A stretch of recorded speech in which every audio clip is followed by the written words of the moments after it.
Americans were asked how they think that wealth is distributed in the United States.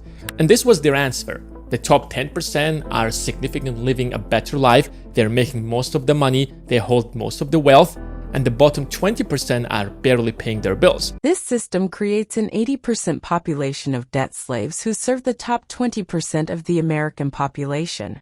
This is an unparalleled crime. And the vast majority of Americans are somewhere in the middle class who are doing fine. Wait, hang on, that's just what people believe is the spread of wealth. When I found out that the top 10% are significantly poorer than the top 1%. This means that the crime of debt slavery is far worse than the average American believes it to be. I mean, can you believe the fact that the top 1% of the US population literally owns almost 40% of the entire wealth of the country? The bottom 40% of the country are barely paying their bills. They're literally just surviving, you can say. So it's not a coincidence that people hate and despise rich people.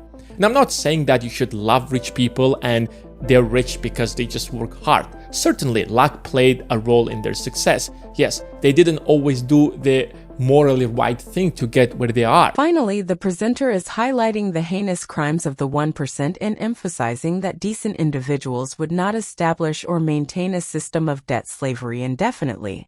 This is especially true when it leads to children working as cobalt miners, just so the 1% can drive electric cars after disembarking from their private jets. But regardless of how these people got to the top, the difference between the Jewish community and the rest of the people is that they always admire rich people and try to get there instead of despising them. Wait, is he now suggesting that there's nothing wrong with a system where 1% of the population owns 40% of the wealth, while more than half of the population works solely to pay bills?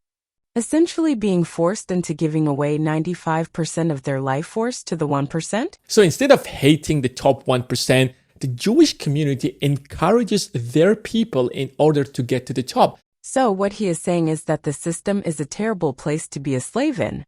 What you don't want to do, though, is destroy the current system where 99% of the people are slaves to 1% of the people. Instead, you need to invest in the current system, and perhaps one day you too can live like a king off the life forces of child miners and the like. This, children, is the true horror of your lives, which you may not see until you are on your deathbeds, and then you might realize you have been nothing but a slave, providing a good life to evil criminals like this man.